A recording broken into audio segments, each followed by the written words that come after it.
おはようございます。阿部義俊です。今回は、そうですね、またカメラ関係の話をします。ここは僕の今、仕事場で、近くに自宅があって、自宅の方にも一応僕の部屋という名目で一部屋あるんだけど、そこはちょっと物置と化して来てしまっていて、で、上の子が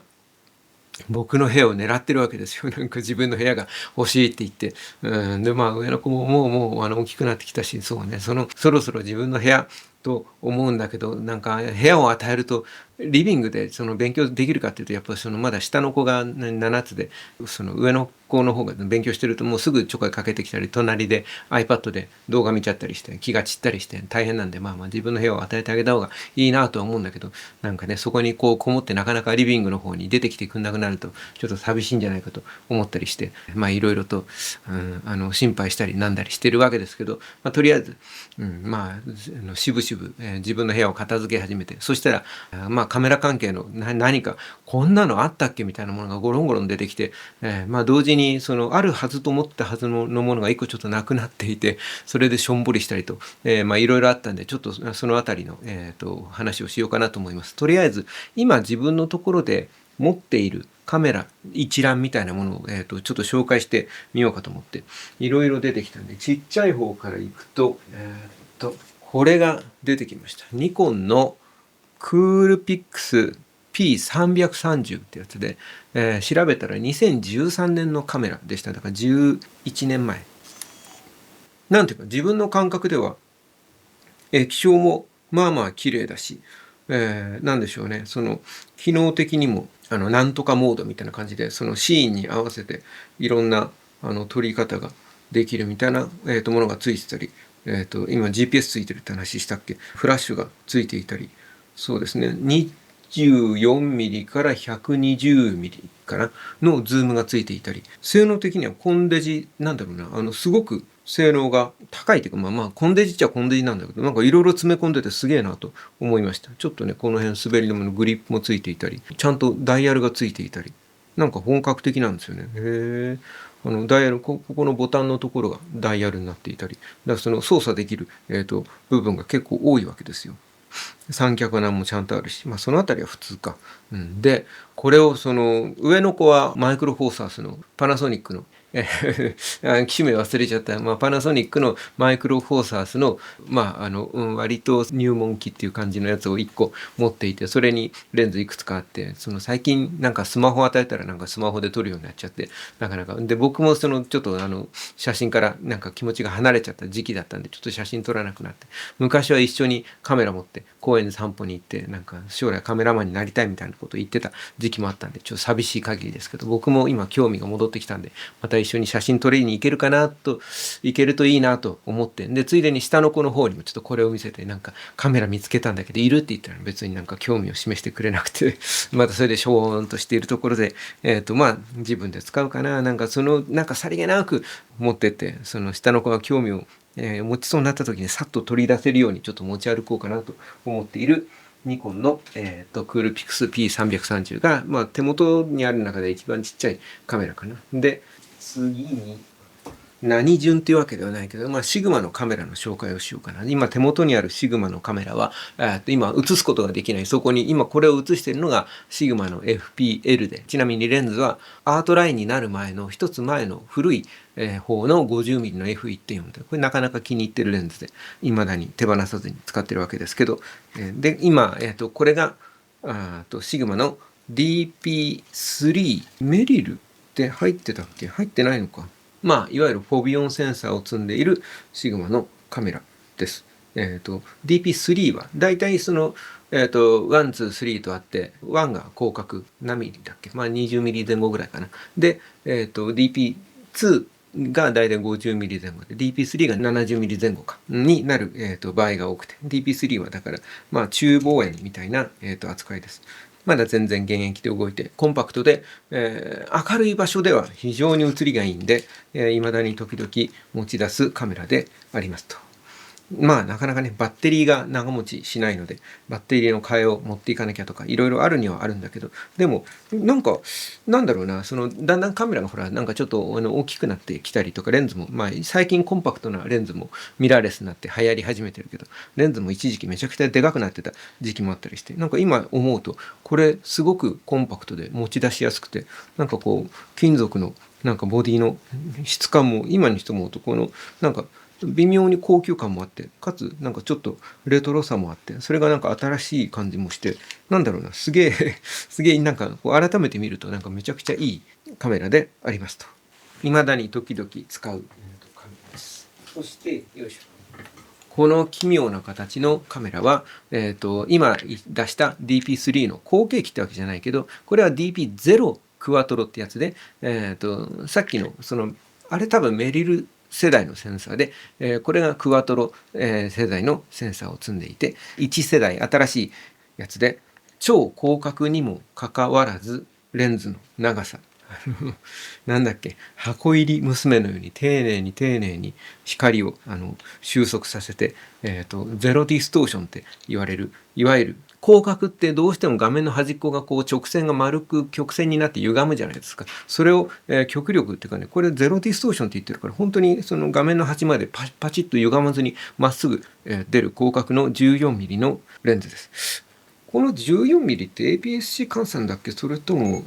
35ミリ換算だっけ。35ミリ換算で14で言ったらちょっと広すぎか。だから14ミリだけど実際は21ミリ。そうだね。だから14ミリだけど APS-C の14ミリなんで35ミリ換算で21ミリ。だからまあ広角ですよね。さっき僕あれか間違えて言っちゃったっけ。いわゆる DP1 は19ミリだから35ミリ換算でだから28ミリですね。だからそうそう DP1 は28ミリ前後で DP2 が50ミリ、だいたい50ミリか。で DP3 が70ミリ前後ぐらいになって、世代ごとにちょっと微妙に違ったかもしれないですけど、で DP0 はクワトロの世代になってから初めて出た超広角のやつで、これが非常にユニークなんで、僕 DP0 と DP2 と DP3 とクワトロ世代は3台持ってたんだけど、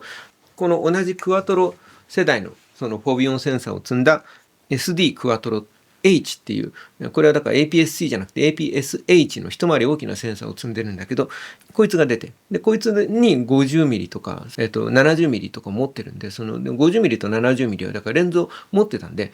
じゃあこれに収束させれば同じ価格でまあ同じっていうか、もうこっちの方がちょっと大きなセンサー積んでるし、こっちの方が使い出があるかなと思ってその手放してしまったんだけど、今にして思うとやっぱりコンパクトなカメラにはコンパクトさっていう大きな、魅力もあるし、やっぱり専用設計のレンズがカチッとくっついてるっていうのは、レンズ交換式でガチャガチャ入れ替えてつけるものよりも微妙に画質が良かったりして、なんかね利点も多かったんですよ。なのでやっぱこれは手放さずに持っておかなければいけなかったと後になってめちゃ後悔して、なんか後でいつか買い直そうと思ってるうちに、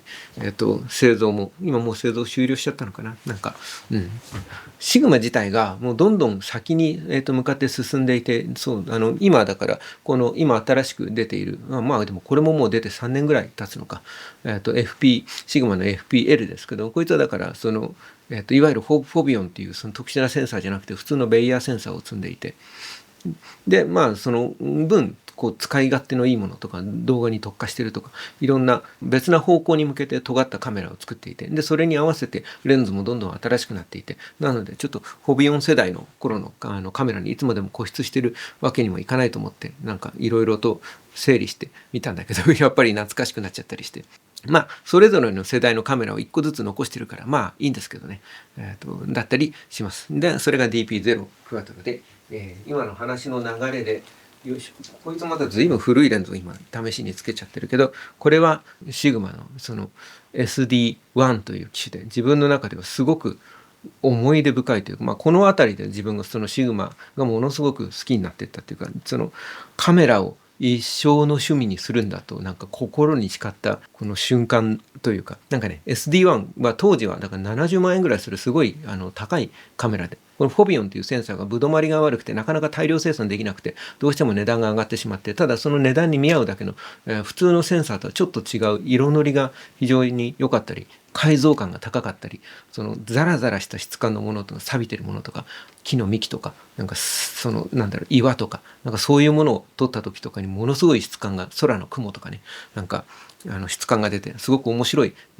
カメラだったわけだけど、 SD1 がなんかでもその70万の SD1 を買うと40万円分ぐらいのレンズをシグマのレンズを買うことができるクーポンがついてくるキャッシュバックキャンペーンみたいなのがあって、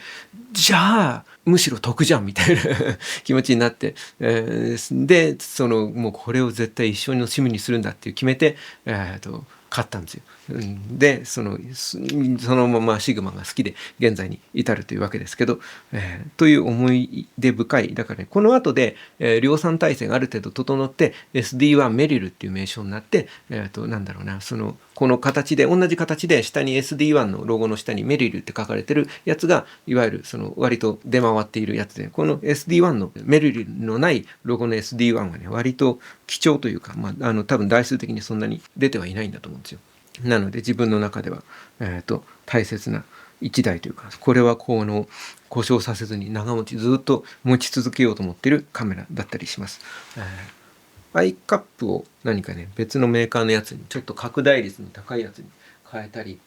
上から覗き込めるような潜水艦の潜望鏡みたいなのがね、こんなようなのを買ってみたりとかして、これも純正品ではないけどこれでちょっとローアングルが撮りやすいみたいな、ものを買ってみたりとか、なんかいろいろやっていたりしますと。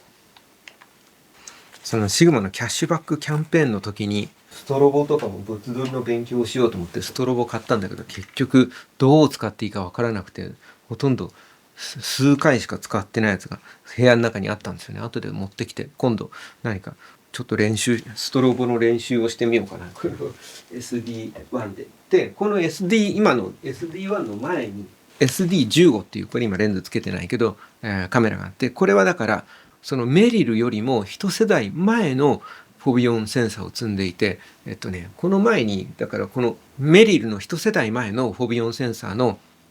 カメラでさっき見せたこのコンパクトな、DP3 の形に似てる、もうちょっとこのレンズの径が短い DP2S っていうデジカメがあって、それがフォビオンの僕が最初に買ったやつで、それで最初にだからカメラ使い方もわからないまんまなんかいろんなものバシャバシャ撮ってた時に、なんか帰ろうと思って後ろ振り向いたらすごい夕焼けで、でっかいなんか入道雲とも違うな、夏だったんだけど、なんかもわっという大きな雲が出ていて、それが夕日に照らされてゆっくりとオレンジ色になっていく瞬間をなんとなく写真撮ったら、だからフォビオンセンサー空とかすごい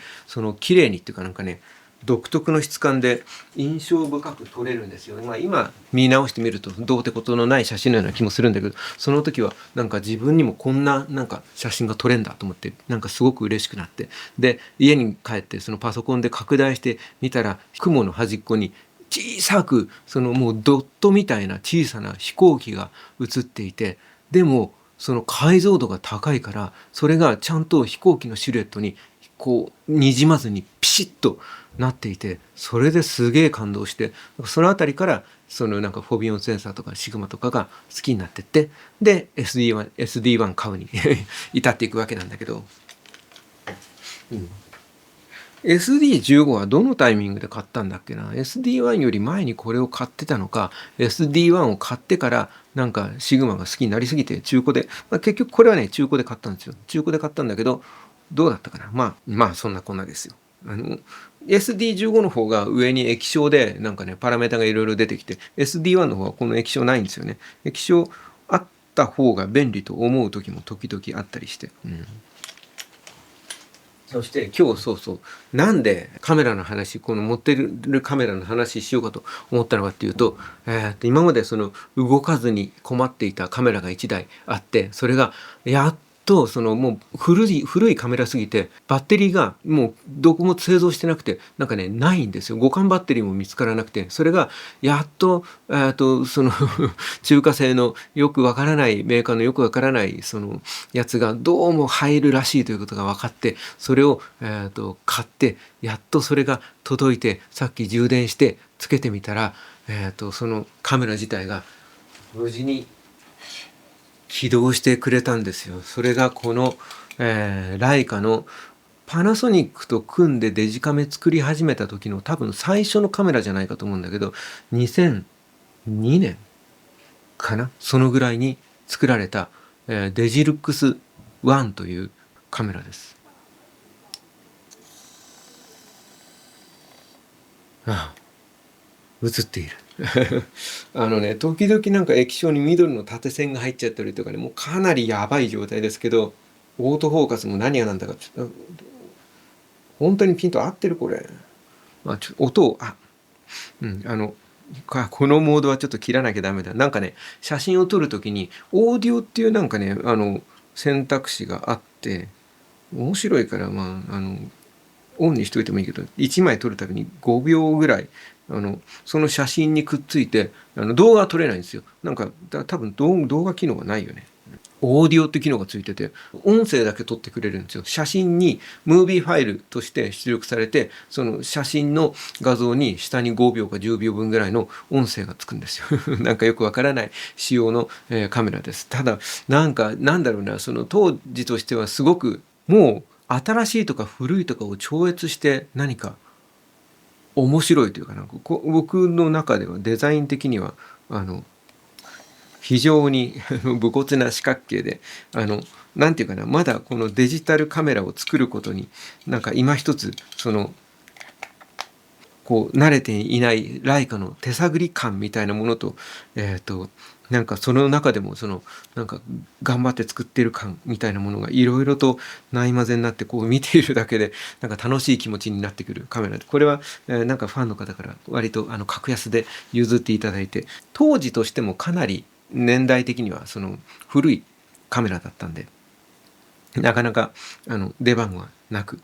何度か散歩に持ち出してたっきり防湿庫で眠っていて、眠ってる間にバッテリーが死んで、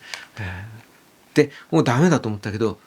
映りました。映ってちゃんと映っていて、で今この SD カードなんだけど、記録媒体は SD カードを取り出してみたら2ギガですよ。当時の多分大きめのやつじゃないかと思うんだけど2ギガ、そういえばなんかそんな時代もあったよね。というわけで、これはまたちょっとライコンの M11P を買ったんで、なんかもうそれを使いたくてしょうがないんだけど、それと同時にそこでカメラのやつがついたら、だからさっき言った昔のフォビオンセンサーのそれこそ SD1 とか SD15 とかをなんか持ち出してちょっと撮ってみたいって気持ちになったり、このデジルクス1を持ち出してみたいって思ったり、なんかねいろいろ今カメラ熱があれで大変ですよ。こいつはでもね、本当に長らく困って、やっと動いたんで今嬉しくてしょうがないので、これはちょっと持ってって何か撮ってみようと思います。試しにちょっとこの部屋の中のものとかを適当に撮ったんだけど、意外と昔の古いカメラの割にはなんかね、割としっかり写っていてびっくりしました。ちょっと楽しみです。そしてその勢いでちょっとライカのカメラを言うと、これはこの間買った、ライカの XE っていうライカが出している APS-C センサーのコンデジで、単焦点で 35mm APS-C センサーで 35mm 換算で 35mm、 ちょっとややこしいですけど、いわゆる標準のちょっと広角寄りみたいな、広めに撮れる標準レンズみたいな。35ミリって何て説明すればいいんだろう。よく言われるのは50ミリが人間の目の視野角に近いというか、その広さに近い、画角で50ミリが標準って言われていて、だから35だとちょっとそれよりも広めに映るみたいな感覚で。ただね、何を標準にするかも本当人によりけりなんで、自分の中では35ミリが割と一番普通って感じる画角で、なのでこれはめっちゃ使いやすくて、これでライカが欲しくなってきたっていう物欲をもう1年か2年ぐらいは抑え込んで生きていくんだと思ったのに、これ買った直後に、M11P を買ってしまって、こいつのだから出番が相対的に言うと奮発して買った割には出番が少なくなりそうで、さすがにねサイズ的にもなんかどうしようかな、こいつの何かいい出番を考えなければならないです。しばらく持ち歩いて使った感じで言うと、コンデジなんだけど、でも APS-C センサーってだからセンサーの大きさもまずあって、写りもライカらしさみたいなものをきちんと感じられる写りで、僕はこれを今カラーモードをビビッドにして、かつオプションで彩度を下げるみたいなことをして使ってるんだけど、なんかそんな感じにして使うと自分の中のなんかライカっぽさというか、ちょっと艶がある感じで、でも色的にはその派手派手ではなくてみたいな、なんかライカの中の色がこのしっかり乗るみたいな印象があるっていうような言われ方もしていて、どれがそのライカのそのライカらしさなのかって、それも使っているその機種とか世代とかいろんなものによって違うんでしょうね。自分の中ではなんかそのライカのカメラを使ってる経験自体はそのほとんどなくて、これの前に出てたライカの X1 っていう、同じく APS-C のコンデジをしばらく使っていて、あとはこのデジルクサンをちょびっと使ったのと、ライカ T っていうミラーレスに参入した時の初めて出した TL マウントか、それが後々の今の L マウントアライアンスの L マウントになっていくわけですけど、の最初のそのライカ T を買って使ってたことがあるぐらいで、ライカのカメラについてのだから知識量が少ないので、自分の中で言うとフォトヨドバシみたいなところに載っているサンプル写真から感じる印象が逆にすごく強くて、自分の経験値がまだ全然足りないですけど、自分の中ではそんなに派手な色ではなく、線がこう細いけどピリッと何か輪郭が際立つような感じがあって、でもこうギスギスしないで、滑らかな部分はすごく滑らかで、影の解消が豊かでみたいな、なんかこうイメージですね。で今のがライカの XE でこれがあって、今なんかマウントアダプター遊びを始めちゃったんで、なんだろう、標準的ではないレンズがついてますけど、これがだから最近その60回ローンで思わず買った、ライカ M11P で一生ものですよ。で今はキヤノンの EF マウントにマウントを変更して、ちょっと昔のシグマのズームレンズをちょっと試しにつけて、でもこれでマクロも撮れるし、レンジファインダーじゃなくなっちゃうんで、ちょっとこの M11P の魅力が半減するんでちょっと戻しますけど、今はこいつでいろんな、なんかその写真を撮る楽しさみたいなものが蘇ってきたり、なんか散歩に出かけるのが楽しくなったりで、いいですね。はい。これが今のところその一番持ち出すそのメインになるというか、自分の中の基準になるというか、カメラで。ここ今もうケーブルガチガチに組んじゃってるんで、ちょっと FPL と一緒にカメラのここに持ってくることができないけど、パナソニックの、ルミックス S5 があって、それは、なんだろう、文房具の紹介とかなんかそういうものをやるときに、使うようにちょっともうがっちりと三脚に固定しちゃってるんで今外せないから、S5 もあります。S5 はなんか動画機として買ったんで、なんか動画メインでずっと使っちゃってて、時々何度かその子供の運動会みたいな時とかに持ち出して撮影したりしたけど、だから静止画をあまり撮っていなくて、なので運動会の時にミスってメカシャッターをオフにしてサイレントにしたまんま持ってっちゃって、めっちゃ歪むみたいな事件を起こしてしまったりもしたんだけど、S5 があって、 S5 もでも正直ちょっと持ち歩いて写真を、撮るのに使いたいんですよね。なんかシグマの100から400ミリとかの望遠のレンズとかがあって、そういうのとかでちょっと鳥とかを撮ってみたいとかいろいろあったりするんで、やりたいことがいっぱい。そしてちょっととても入りきらないから、今度今部屋の中にキノコのようにびっしりと机の上に立ち並んでいるオールドレンズを紹介する動画を作ります。カメラについてそうだ、忘れるとこだった。でこれまた物置っていうか、自分の部屋の真靴みたいなところから飛び出してきたまさに飛び出してきたカメラで、富士の3DW3 かなという、カメラで、まだちゃんと通電して使えた、何かっていうと、レンズが2つついてる立体視が撮れる、カメラで、こいつはモニターが昔の任天堂 3DS みたいに 3D 液晶になっていて、撮ったものが立体的に映せて、そしてここで立体映像として、画像として見ることができます。こいつ動画機能とかあったっけ？ないか。動画撮れたら面白いのにな。とりあえず、これもちょっと久しぶりに出してきたらもう懐かしさに満ち溢れていて、これで随分遊んだなと思って、これ結局 3D のカメラで 3D の画像が撮れるんだけど、結局この 3D 任天堂 3DS みたいなその 3D 液晶がないと 3D の画像としては再生できないじゃないですか。だからなんか右の映像と左の映像を1秒おきにこうチカチカチカチカ 0.5 秒おきかチカチカさせて表示するアニメーション GIF かなんかを自作で作って、それをなんかツイッターとかに時々投稿したりして、でもツイッターに投稿したらうまくそのチカチカが見えなかったりなんかして、なんかいろいろと大変だった記憶がぼんやり残ってますけど、これも何年前だろうな、10年は経ってないと思うけど、経ってるかもしんないか。で、うわ懐かしいって思って、今のこの 3DW3 をうわ懐かしいって思っちゃうじゃないですか。それでさっき机を見たら、よいしょ、もう一個あんだよ。これは 3D になっちゃってるみたいな、どうしたことだと思ったんだけど、これそうよく見るとデザインがちょっと違うじゃないですか。あまりに気に入って、多分こっちが古い方の 3D の富士のその第一世代の多分カメラで、こっちがその改良版というか後継機なんだと思うんですよ。こっちはもうバッテリーが死んじゃってて、今互換のバッテリーを買って届くの待ってるとこです。でもし動いたら、まあ動いてもまあこっちがあるからこれはいいんだけど、まあちょっと取り比べとかしてみてもいいかな。まあ懐かしいですね。そうか。で、僕自分の中でも全く記憶がないんですよ。これ2世代あったなんて。もうこれ1個だと完全に思い込んでました。だからびっくりした。もう3、増えちゃったかと思った。細胞分裂的に。ってなことで、これで今のところ自分の手持ちのカメラ全紹介かな。何か忘れてるような気もするけど。とりあえずその、ライカのデジルックス1が、復活したんで、電池が切れる。ありがとうございました。では。